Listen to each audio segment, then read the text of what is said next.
नमस्कार दर्शकों, लोक कला के रंगों से सजे लोकांचल कार्यक्रम में आपका स्वागत है। दर्शकों, कुदरत ने मध्य प्रदेश को प्राकृतिक सुंदरता से तो नवाजा है ही, साथ ही यहाँ बसने वाली जनजातियों ने यहाँ के पुरातन संस्कृतियों को सहेजने में महत्वपूर्ण भूमिका निभाई है। सही मायनों में कहा जाए तो जनजाति की संस्कृति ही मध्य प्रदेश की संस्कृति का सही प्रतिनिधित्व करती है। आज का ये हमारा कार्यक्रम आधारित है मध्य प्रदेश में पाई जाने वाली कोल जनजाति की रीति रिवाजों के बारे में, और इस बारे में आपको ढेर सारी जानकारी मिल सके इसलिए आज हमने आमंत्रित किया है एक बहुत ही विशिष्ट अतिथि को। आइए उनसे आपका परिचय करवाते हैं। आप हैं श्री लालजी राम मीणा जी। आप आदिवासी विकास विभाग में सहायक आयुक्त के पद पर पदस्थ हैं। लालजी सर, हमारे इस कार्यक्रम में आपका स्वागत है। जी धन्यवाद। जैसे हमने बताया कि आज का ये कार्यक्रम कोल जनजाति पर आधारित है जो कि मध्य प्रदेश में निवास करती है, तो सबसे पहले हम चाहेंगे कि आप हमारे दर्शकों को ये बताएं कि मध्य प्रदेश के किस क्षेत्र में ये जनजाति पाई जाती है, और साथ ही हम चाहते हैं कि ये हमारे दर्शकों को पता चले कि इस जनजाति की उत्पत्ति किस प्रकार हुई या क्या किंवदंती या कहानियां इस जनजाति की उत्पत्ति से संबंधित है। जी, कोल जनजाति मध्य प्रदेश के विंध्य प्रदेश में पाई जाती है। मुख्य रूप विंध्य प्रदेश में पाई जाती है। जी, ये मुख्य रूप से सतना, रीवा, शहडोल और सीधी जिले में पाई जाती है। जी, जो विंध्य क्षेत्र है वहाँ पर। जी। इसकी उत्पत्ति के बारे में बहुत सारी किंवदंती हैं, लेकिन मुख्य रूप से एक किंवदंती ये मानी जाती है कि त्रेता युग में एक गोह रहती थी और वो ऋषि मुनि के आश्रम में रहती थी। वहाँ पर उसका लगाव ऋषि मुनियों से हो गया था। जब वो गोह मर गई तो ऋषि मुनियों ने उसको आशीर्वाद दिया कि तू अगले जन्म में हमारी भक्ति के रूप में कोई औरत का अवतार लेगी, और उसने सबरी के रूप में अवतार लिया। सबरी भगवान राम की बहुत प्रिय भक्ति, और इस सबरी की जो संतान हुई वही कोल जनजाति की उत्पत्ति का प्रमुख कारण माना जाता है। जी, ऐसा माना जाता है कि उन्हीं के वंशज हैं ये सब, उन्हीं के। जी, कोल जनजाति सबरी की ही वंशज है। जी। सर, आपने इन आदिवासियों के बीच में काम किया है, जनजातियों के बीच में काम किया है, तो आप जब देखते हैं तो इनका रहन सहन, खासकर हम कोल जनजाति के बारे में हम बात कर रहे हैं, तो इनका रहन सहन कैसा है, किस प्रकार की संस्कृति है इनकी? कोल जनजाति की संस्कृति बहुत पिछड़ी हुई है। ये घास फूस के मकान बनाकर रहती है। खेतों में एक मड़ई बना लेते हैं लोग, और मड़ई में रहते हैं। इनके मड़ई क्या है, कुछ बता पाएंगे इसके बारे में? मड़ई ये जंगलों से लकड़ी काट के लाते हैं और इमारती लकड़ी के रूप में कुछ छोटे मोटी झुग्गी झोपड़ी बनाते हैं, उसको ये लोग मड़ई कहते हैं। और उसके आसपास बागड़ बना लेते हैं, उसको बागड़ी बोलते हैं, और वहीं पर ये रहते हैं, वहीं पर अपना खेती करते हैं, मजदूरी करते हैं। और इनका मुख्य जो खेती है काम है। उसके अलावा ये जड़ी बूटी भी एकत्रित करते हैं, उसको खाते हैं, कंदमूल फल खाते हैं, मांस मछली खाते हैं। और रहन सहन के रूप में अगर इनका देखा जाए तो ये पुराने बंडी पहनते हैं जिसको कमीज बोलते हैं। कमीज कहते हैं। जी। तो इनका पारिवारिक जीवन कैसा रहता है? कौन लीड करता है परिवार को, किसको ज्यादा महत्व दिया जाता है परिवार में? परिवार में इनको मुख्य रूप से पुरुष प्रधान समाज रहता है। जी। घर का जो बुजुर्ग व्यक्ति रहता है उसको मुखिया के रूप में मान्यता प्राप्त रहती है। उसी की बात को ये सभी परिवार के लोग पालन करते हैं, और वो काफ़ी अनुभवी रहता है। अपने अनुभव के द्वारा ये अपने परिवार की पालन पोषण के साथ ही ये भरण पोषण का कार्य भी करता है, और मुखिया होने के नाते इसके सारे दायित्व रहते हैं। उसी के अनुसार ये पूरे परिवार के लोग अपने कार्य करते हैं। जी, तो इसमें इनके परिवार में पुरुष प्रधान ये समाज है, और पुरुष जो मुखिया है जो घर का, उसके अनुसार घर का चलता है पूरा। जी। तो इनके त्योहारों के बारे में हम कुछ जानना चाहेंगे कि जैसे शादी विवाह है, बहुत बड़ा महोत्सव हो जाता है जब शादी विवाह, हमारे घर में भी जब शादी विवाह होता है तो बहुत खुशी का समय होता है। तो कोल जनजाति शादी विवाह जैसे समारोह को किस तरह से सेलिब्रेट करते हैं, किस तरह से मनाते हैं? कोल जनजाति में शादी विवाह के लिए जो लड़की का जीजा रहता है उसकी प्रथम भूमिका रहती है। जब लड़की शादी लायक हो जाती है तो उसका जीजा उसके लिए बर ढूंढने के लिए जाता है, और अगर जीजा ना हो तो दूसरा स्थान उसके फूफा का रहता है। फूफा एक कार्य संपादित करता है, और अगर फूफा भी ना हो तो तीसरा स्थान इसका मामा का आता है। मामा अपनी पूरी समाज में इसकी पसंद के लड़के लड़की को देखते हैं, और जब लड़का पसंद आ जाता है तो एक इसमें गोड़ बोधा कार्यक्रम होता है। गोड़ बोधा? जी। तो गोड़ क्या बोधा है ये कार्यक्रम? बहुत अच्छा लग रहा है सुनने में। जी। गोड़ बोधा कार्यक्रम के अंतर्गत क्या होता है, जब ये संबंध का तय हो जाता है तो लड़की पक्ष के लोग पूरी रस्म रिवाज के साथ जाते हैं और लड़के पक्ष के जितने भी परिवार के सदस्य रहते हैं उनके खाना का पूरा सामान ले जाते हैं। जी जी। और उसके साथ मद्य यानी शराब वगैरह भी लेकर जाते हैं, वहाँ पर जाते हैं और अपने हाथ से वो खाना बनाकर तैयार करते हैं। लड़के पक्ष तैयार, लड़के पक्ष के लोगों को, लड़के पक्ष के लोगों के लिए तैयार करते हैं। लड़के पक्ष के लोग लड़के पक्ष के लोगों के लिए खाना तैयार करते हैं और खाना खिलाते हैं। और उसके बाद फिर रात भर इनमें नाच गाने का कार्यक्रम होता है। ये शादी का मुख्य जो दिन है उसके दिन होता है ऐसा? नहीं, शादी का मुख्य दिन नहीं होता है, जब संबंध तय हो जाता है, रिश्ता उस तय समय हो होता है, जिसको एक प्रकार से सगाई बोल सकते हैं। सगाई, जी जी जी, जी। तो उसमें ये रात भर कार्यक्रम करते हैं। उसके बाद सुबह इनकी विदाई होती है।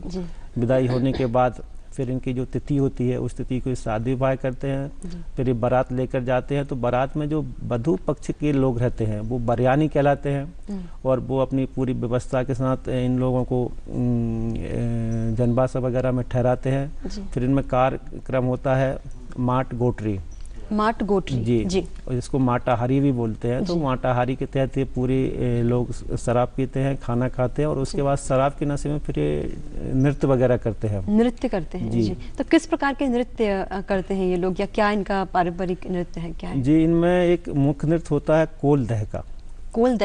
कोल दहका में पुरुष और महिलाएं साथ में डांस करते हैं। नाच गाने के साथ ही ये लोग एक दूसरे से हंसी टिटोली का दौर चलता होगा। जी जी। उसके साथ ही चूंकि क्या इनमें एक पेला कार्यक्रम भी होता है। तो चूंकि पेला कार्यक्रम में क्या रहता है, एक बर्तन रहता है, उस बर्तन को गेहूं के साथ भरते हैं और वो 7 बार भरते हैं और 7 बार लड़की अपने पैर से उसको ठोकर मार के गिराती है। जब वो गिर जाता है 7 बार और पूरा गेहूं बाहर आ जाता है तो ये माना जाता है कि विवाह संपन्न हुआ। अच्छा, तो ये विवाह की प्रोसेस है, विवाह की प्रक्रिया है। जी जी जी। तो वो गेहूं मार के गिराती है। जी जी जी। जिस तरह हम आम देखते हैं शादी, उससे काफी अलग विवाह, उससे काफी अलग है इनका और काफी पुराने रीति रिवाजों से कार्यक्रम। तो इसमें आज भी सर इस तरह के वहाँ पर रीति रिवाज फॉलो होते हैं कि आज कुछ चेंज हुआ है? जो शादी करने का बता रहे हैं कि पैर से गेहूं मार के जो शादी का बता रहे हैं, तो क्या आज भी वो चीज़ फॉलो करते हैं ये लोग? जी, आज भी जो बहुत छोटे छोटे गांव में रहते हैं, पिछड़े गांव में, जंगलों में बसी हुई झुग्गी झोंपड़ी हैं जिनको मैंने बताया कि मड़ई कहते हैं। जी, मड़ई में उसमें आज भी ये लगभग 80% इसको पालन करते हैं। जी। कुछ जो युवा कोल है जो पढ़ गए हैं और वर्तमान में शासकीय जो योजनाएं चल रही है इसके माध्यम से कुछ शासकीय सेवा में आ गए हैं। उन्होंने इसको कुछ छोड़ा तो नहीं है, लेकिन कुछ नई परंपराएं को अपना लिया है जो कि दूसरी समाजों में होती है, शहरों में आ गए हैं। तो उन्होंने कुछ अपनाया, लेकिन 80% परंपरा का अभी भी उसी को फॉलो कर रहे हैं। चलिए, ये तो हुई शादी विवाह की बात। जनजातीय जीवन में, कोल जनजातीय जीवन में जो और त्योहार हैं, या किस तरह के और त्योहार या और अवसरों को ये लोग सेलिब्रेट करते हैं या मनाते हैं? कोल जनजाति में मुख्य रूप से तो कोई त्योहार अलग से माने नहीं गए हैं जी। जो हिंदू धर्म के त्योहार है, होली, दीपावली, दशहरा, महाशिवरात्रि, नवरात्रि, इसी को ये फॉलो करते हैं। लेकिन चूंकि क्या है, होली के दिन इसको कुछ अलग तरीके से मनाते हैं। जी, क्या है होली का? होली के दिन ये महुआ इकट्ठा करते हैं। महुआ इकट्ठा करके ये अपने घरों में मिट्टी के बर्तन में रख देते हैं। जब 3-4 दिन तक उसमें महुआ पड़ा रहता है और वो सड़ जाता है तो उससे शराब निकालते हैं और वो शुद्ध शराब को होली के दिन पीते हैं जी। और उसके नशे में ये 3-4 दिन तक अपना नाच गाना करते रहते हैं, रंग गुलाल खेलते हैं। इनमें रंग गुलाल कम होता है, कीचड़ का ज़्यादा वो रहता है। कीचड़ एक दूसरे पे डालते हैं, स्थानीय रूप से उपलब्ध हो जाता है। स्थानीय रूप से उपलब्ध रहता है। मुझे लगता है उसका रीजन ये होगा कि क्योंकि वो स्थानीय रूप से आसानी से उपलब्ध हो जाता है। रंग गुलाल शहरों में ज्यादा है, रंग गुलाल का स्थानीय रूप से आसानी से उपलब्ध हो जाता है। और चूंकि इनके पास इतना पैसा भी नहीं रहता कि रंग गुलाल खरीद के उसको जी जी जी। आपने पैसों का यहाँ पर आपने जिक्र किया है, तो हम ये जानना चाहते हैं कि आर्थिक जीवन कैसा है, या अपने जो जीविका के जो उपार्जन करने होते हैं, लाइफ चलाने के लिए जो चीज़ें चाहिए रहती हैं, उसको ये लोग कैसे प्राप्त करते हैं? किस तरह से इनका आर्थिक रूप से क्या रहता है? इनका मेन सोर्स, इनकम का जो सोर्स है वो क्या रहता है? आर्थिक रूप से ये बहुत कमज़ोर रहते हैं। इनके पास सोर्स इनकम का जो सोर्स रहता है वो तो स्थायी नहीं रहता है। ये मजदूरी करते हैं। खेती किसानी तो लगभग नहीं के बराबर होती है। और खेती जो होती है इसमें मुख्य रूप से धान की फसल होती है और उसके बाद फिर इनकी ज़मीन सूखी पड़ी रहती है। एक कंदमूल फल विशेष करके जड़ी बूटियों के ऊपर डिपेंड करते हैं। जड़ी बूटी लाते हैं, उनको बेचते हैं बाजार में लाकर, और कंदमूल फल और जो शिकार करते हैं उससे अपना जीवन यापन करते हैं। और आर्थिक रूप से लगभग पिछड़े रहते हैं। और इनकी स्थिति ये रहती है कि जैसे मान लीजिए 2 दिन इनका अगर घर पे खाना बनाने का सामान हो जाए या रहे तो बहुत बड़ी बात मानी जाती है। जी जी जी। तो आर्थिक रूप से ये बहुत पिछड़े हुए हैं और अभी भी शासकीय योजना चलने के बाद भी ये काफ़ी रूप से पिछड़े हुए हैं। अच्छा, ये जड़ी बूटी का आपने बहुत अच्छा यहाँ पे उल्लेख किया है। तो ऐसा कहा जाता है कि जो जनजाति है हमारी मध्य प्रदेश में या पूरे विश्व में या भारत में कहा जाए तो उनको ज्ञान होता है, जड़ी बूटी से इलाज करने का बहुत अच्छा ज्ञान होता है उनको। क्या कोल जनजाति भी किसी विशेष जड़ी बूटी के बारे में ज्ञान रखती है जो इलाज जिससे होता है? जी, कोल जनजाति भी जड़ी बूटी के बारे में इलाज रखती है, वो इलाज करती है, ज्ञान रखती है, उसका ज्ञान रखती है। अगर कोई व्यक्ति को बुखार आ जाता है तो काढ़ा बनाते हैं जी, जिसमें तुलसी का पत्ता, अदरक आदि चीज सौंफ डालकर तैयार करते हैं। जी जी जी। अगर बहुत ज़्यादा गर्मी के समय बुखार आता है तो ये पट्टी बनाते हैं, पट्टी बनाते हैं और पट्टी बनाकर माथे पर रखते हैं, उससे वो बुखार उतर जाता है। जी जी जी। इसके अलावा अगर जैसे मान लीजिए किसी को हार्ट अटैक वगैरह जैसी प्रॉब्लम रहती है तो उसके लिए नीम के पत्ते का पानी पिलाते हैं, दातुन कराते हैं। जी जी जी। और बहुत सारी जड़ी बूटियों से इसका वो इलाज करते हैं। इसमें एक मुख्य रूप से जड़ी बूटी मानी जाती है, अगर किसी का हाथ कट जाए या कुछ चोट लग जाए जी। तो उसको ये मिला के पिलाते हैं जिससे वो जुड़ जाती है। ये बहुत विचित्र। तो ऐसा आपने अनुभव किया है या देखा है कहीं पे कि जो आप बता रहे हैं इसको बाकी इसका हो जाता है इलाज? जी, ये अभी शुरुआत, इस कार्यक्रम की शुरुआत में भी हमने कहा था कि जो जनजाति जो संस्कृति है वही सही प्रतिनिधित्व करती है। देखिए आज जो सिस्टम आप बता रहे हैं काढ़ा बनाने का, वो आज भी हम फॉलो करते हैं। हमारे घरों में भी हम सबसे पहले जब सर्दी जुकाम या बुखार होता है तो डॉक्टर के पास ना जाके इस तरह की जड़ी बूटियों से हम चाहते हैं कि पहले ही काढ़ा वगैरह से हमारा इलाज हो जाए। तो कहीं ना कहीं हम उनकी संस्कृति को हम अडॉप्ट कर चुके हैं। जी जी, कहीं ना कहीं उनकी संस्कृति को हम अडॉप्ट कर चुके हैं। जी, हम ये जानना चाहेंगे सर कि धार्मिक रूप से ये लोग कैसे, किस तरह से धर्म का फॉलो करते हैं, या धार्मिक रूप से क्या है इनकी सिस्टम, क्या है इनकी प्रणाली, क्या है? धार्मिक रूप से मैंने बताया इनका कोई अलग से धर्म नहीं होता है, हिंदू धर्म को ही अपनाते हैं जी। और हिंदू धर्म के जो त्यौहार है, होली, दीपावली, दशहरा, उसी को अपनाते हैं। विशेष करके धार्मिक रूप में ये शबरी उत्सव मनाते हैं क्योंकि ये उन्हीं के शबरी उत्सव, क्योंकि उन्हीं के वंशज हैं। हाँ, शबरी उत्सव किस तरह से मनाते हैं, क्या इनका रहता है शबरी उत्सव में? शबरी उत्सव इनका रहता है जैसे मान लीजिए जो शबरी का जन्मदिन माना जाता है, उनकी जो पुण्यतिथि आती है उस पर ये अपनी माँ के समान उसकी पूजा करते हैं। उसकी जैसे फोटो वगैरह कुछ लोगों के पास रहती है, फोटो रखते हैं, सुबह से ही उठ के नहा धोते हैं। और उस दिन प्राय जो वयस्क सदस्य रहते हैं वो व्रत रखते हैं, अगर सभी ना रखें तो मुखिया उस दिन व्रत रहता है। और दोपहर को उसकी पूजा करते हैं, सभी लोग इकट्ठे होते हैं और उस दिन कोई ऐसा काम नहीं करते उस दिन कि जिससे इनको कोई दिक्कत जाए। तो उस दिन बहुत शांतिपूर्वक ही अपना जीवन यापन करते हैं और धार्मिक गाने में ये मशगूल रहते हैं। जी, ये कोल जनजाति एक समाज है, तो इसे गांव में ये देखा जाता है कि कोई जो बड़े निर्णय होते हैं वो एक समाज संयुक्त रूप से लेता है, फिर उसको हर एक वर्ग, हर एक व्यक्ति उस सिस्टम को फॉलो करता है जो समाज निर्णय लेता है। तो कोल जनजाति की पंचायत होती है तो किस तरह से होती है? कोल जनजाति की पंचायत जो होती है सामान्यतः बहुत बड़े निर्णय नहीं लेती है जी। लेकिन इनका जो गांव रहता है उसको आज की तारीख में ये कह सकते हैं कि इनके जो टोले रहते हैं, मजरे टोले में निवास करते हैं। कोई बड़ा गांव नहीं रहता है, छोटे छोटे टोलों में निवास करते हैं और वहाँ पर कोई घटना हो जाती है तो समाज के लोग ही इसका निपटारा करते हैं और वो निर्णय सभी को मान रहता है। जैसे उदाहरण के तौर पर मान लीजिए कि अगर जैसे मान लीजिए कोई पति और पत्नी में अनबन हो जाए और पत्नी अगर अपना ससुराल छोड़ के मायके आ जाती है तो पंचायत बैठती है और उसमें उसके लिए फिर चूंकि उसमें निर्णय किया जाता है कि अगर पत्नी की गलती है तो वो पूरे टोलों के लोगों को खाना खिलाएगा, जिसको एक बोलते हैं रसोई बोलते हैं। और अगर पति की गलती है तो वो उसको खाना खिलाएगा और इनकी कोशिश ये रहती है कि आपस में इनका जैसे मान लीजिए मेलजोल बढ़ जाए तो अंतिम निर्णय पंचायत का ही रहता है। जी जी जी जी। तो कोल जनजाति अपने बच्चों को या आने वाली पीढ़ी है उसको शिक्षा से जोड़ने के प्रति कितनी गंभीर है? चूंकि आपने उनके बीच में काम किया है, आप उस विभाग में है जहाँ पर इनकी योजनाएं बनती हैं इनके विकास की, तो कितना शिक्षा से जोड़ने पर कोल जनजाति गंभीर है अपने बच्चों को शिक्षा से जोड़ने के लिए? कोल जनजाति बहुत पिछड़ी हुई जनजाति है और इनके बच्चे आज भी अशिक्षित है जी। मुश्किल से 20-25% बच्चे ही आगे बढ़ पाए हैं और वो उस शिक्षा के लिए प्रयास कर रहा है। इसके लिए आदिम जाति कल्याण विभाग और शिक्षा विभाग ने कुछ छात्रावास भी बनाए हुए हैं, यहाँ पर कोल जनजाति के बच्चे रहकर पढ़ाई कर रहे हैं। और वर्तमान में इसमें तो ये विशेष रूप से वहीं पर है जहाँ पर ये जनजाति पाई जाती है, ये जो संस्थाएं बनी हैं। ये संस्थाएं तो बनी हुई है, लेकिन चूंकि जहाँ पर ये मैंने बताया कि विंध्य प्रदेश में कोल जनजाति है, तो वहाँ पर ये कोल जनजातियों के लिए ही बच्चे प्रवेश, अलग संस्था बनी है, अलग संस्था बनी हुई है, अलग हॉस्टल वगैरह जिसमें कोल जनजाति के बच्चे प्रवेश लेते हैं और दूसरे आदिवासी बच्चे भी लेते हैं, लेकिन इसमें कोल जनजाति के बच्चों की बहुतायत रहती है। कहाँ चले? वही सब हमको मंडी जाना है। ऐसे क्या देख रही हो? अरे दहेज में स्कूटर आया है, ये बात पे इतराना जरूरी नहीं है, हमारा काम जरूरी है। अरे 4 क्लास कहाँ पढ़ लिए, भाव खा रही हो? अंदर जाओ। चलो। भाव कहाँ खा रहे? भाव तो दिए हैं? दहेज दिए हैं, मतलब भाव दिए हैं। खरीद लिया है आपके बेटे को।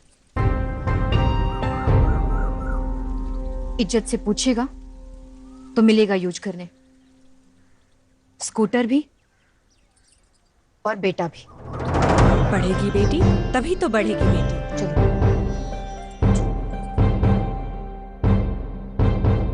Hello and a warm welcome to RBIQ 2015. 62 cities, India's biggest inter-school quiz competition. अब हम खेलेंगे RBIQ इन चारों टीम के साथ। Which language other than English appeared on the new coin? Outstanding! It's really impressive that you've done all this effort. Winning the World Martial Arts Tournament. I doubt have been attending school. They've only been preparing for this quiz. RBI quiz 26 दिसंबर से 23 जनवरी तक हर शनिवार सुबह 10:30 बजे देखना न भूलें, सिर्फ और सिर्फ डीडी नेशनल पर। दूरदर्शन केंद्र भोपाल द्वारा सोमवार से शुक्रवार सप्ताह में 5 दिन आपके लिए एक अनूठा कार्यक्रम, कृषि, बागवानी, पशुपालन, पशु चिकित्सा, उर्वरक और समन्वित कीट प्रबंधन जैसे विषयों से भरपूर कार्यक्रम। इसके अलावा भी बहुत कुछ। कृषि दर्शन सोमवार से शुक्रवार शाम 5:30 बजे से 6 बजे तक।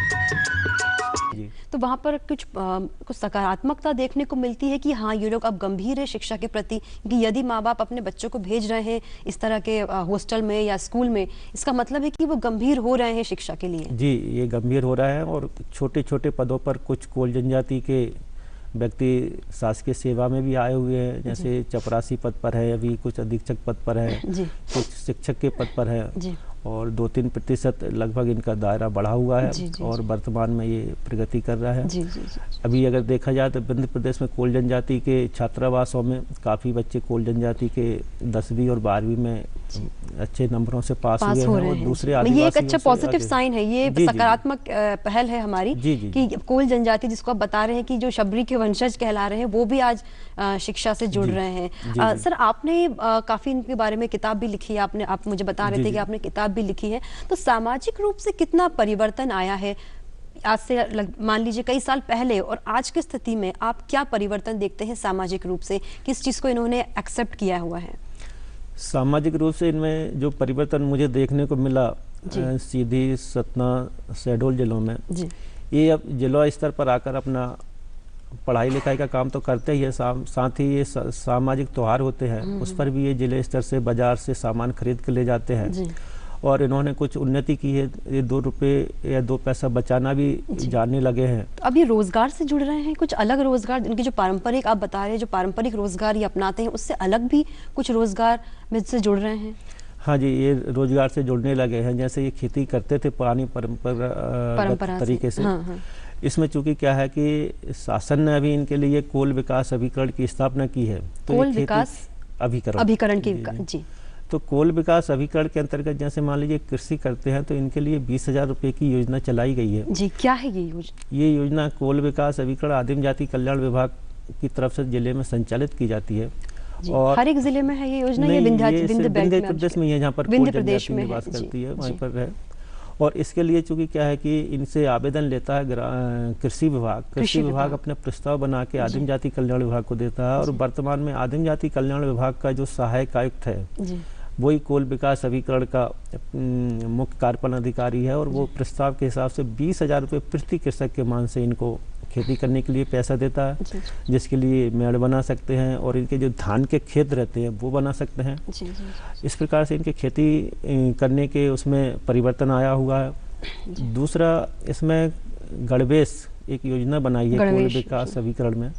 तो जो कोल जनजाति के बच्चे हैं उनको आदिवासी विकास विभाग या शिक्षा विभाग की तरफ से छात्रवृत्ति तो मिलती है, साथ ही कोल जनजाति के बच्चों को 600 रुपये प्रति बच्चे के मान से अलग से गणवेश प्रदान किया जाता है, जिसमें वो अपनी ड्रेस खरीदते हैं, नीले कलर के पैंट और शर्ट खरीदते हैं। तो बच्चे की भी पहचान एक अलग दिखने लगी है। इसके साथ ही मत्स्य विभाग के माध्यम से 20,000 प्रति कोल परिवार के माध्यम से इनको मछली पालन के लिए दिया जाता है। उसमें मत्स्य विभाग ये सर्वे करता है कि जो कोल जनजाति के लोग हैं अगर वो नदी या तालाब किनारे हैं तो उनको ये राशि दी जाती है। इसी प्रकार उद्यान की, क्योंकि कोल जनजातियों का मुख्य काम जड़ी बूटी है, तो उद्यान की विभाग के माध्यम से बहुत जरूरी है कि उद्यानिकी की योजनाएं संचालित। तो 20,000 रुपये उद्यान के विभाग के माध्यम से दिए जाते हैं और भी कई योजनाएं इनके लिए बनाई गई। मुझे लगता है कि इस कार्यक्रम के माध्यम से आज कम से कम हम कोल जनजाति जो देख रहे हैं, ये कार्यक्रम देख रहे हैं सभी लोग, उनको कम से कम ये तो ज्ञान हुआ कि मध्य प्रदेश शासन ने कोल जनजाति के लिए विशेष योजनाएं चला रखी हैं। तो इन योजनाओं तक पहुंचने के लिए क्या करना होगा? जैसे आप शिक्षा की बात कर रहे थे, आप उद्यानिकी की बात कर रहे थे, तो सबसे पहले जो दर्शक हमारे टेलीविजन देख रहे हैं, हमारा कार्यक्रम देख रहे हैं, वो किस तरह से, किसको सबसे पहले अप्रोच करें, किस तक पहुंचे इस योजना का लाभ लेने के लिए? इस योजना के लिए वर्तमान में सभी ब्लॉक में मध्य प्रदेश में जो मुख्य कार्यपालन अधिकारी है जनपद पंचायत के, वहाँ पर ये सभी योजनाएं संचालित है। उसके बाद आदिवासी विभाग के जितने भी कार्यालय है वहाँ पर इनके ब्रोशर वगैरह बुक है जिसमें योजना का उल्लेख है, जैसे कई प्रकार के आगे आए लाभ पाए आए पुस्तक प्रकाशित की गई है। तो इनके पंपलेट वगैरह भी वहाँ पर मिल सकते हैं। वहाँ पर योजनाओं की जानकारी आदिवासी विभाग और जनपद विभाग में मिलती है। जी, तो ये कार्यक्रम देख रहे समस्त दर्शकों से इस कार्यक्रम के माध्यम से हम ये अनुरोध करेंगे कि यदि कोल जनजाति के जो लोग हैं, जो जनजाति है, वो कोई विशेष फायदा या विशेष लाभ लेना चाहती है, तो वो जो संबंधित जनपद पंचायत है, वहाँ के मुख्य कार्यपालन अधिकारी या आदिवासी विकास कार्यालय जो है, वहाँ से संपर्क करके इस बारे में पूरी जानकारी ले सकते हैं। इससे उनके विकास के लिए ही ये योजना बनी है और आगे भी विकास उनका हो पाएगा इससे। आप क्योंकि आप इनके बीच में काम कर चुके हैं, तो आपको क्या लगता है सबसे बड़ी समस्या क्या है इस जनजाति की? किस तरह की समस्याओं से ये जूझ रहे हैं आज? सबसे बड़ी समस्या इस जनजाति की ये है कि ये पुराने परिवेश में रहना चाहते हैं जी, और चाह कर भी बाहरी वातावरण में ये नहीं रह पाते हैं। इनके लिए कई बार ये दिक्कत रही है कि बाहर के लोगों ने जाके इनके साथ कुछ योजनाओं के बारे में जानकारी दी, उनको आगे बढ़ाने की कोशिश की, तो ये भी बहुत ज़्यादा विकसित नहीं हुए, मानसिक रूप से भी विकसित नहीं हुए हैं। और आज भी इन लोगों का चूंकि पुराना ही धंधा है, तो इनके लिए काफ़ी प्रयास हमको करने होंगे। तो आपको क्या सजेशन देना चाहेंगे इस मंच पर? आप इन लोगों को आप कह रहे हैं कि ये आसानी से एक्सेप्ट नहीं करते हैं, आसानी से स्वीकार नहीं करते हैं, तो क्या आप सजेशन देना चाहेंगे कि हम प्रयास करें कि ये हमें या जो भी योजना इनकी ओर जा रही है उसको सहर्ष स्वीकार करें?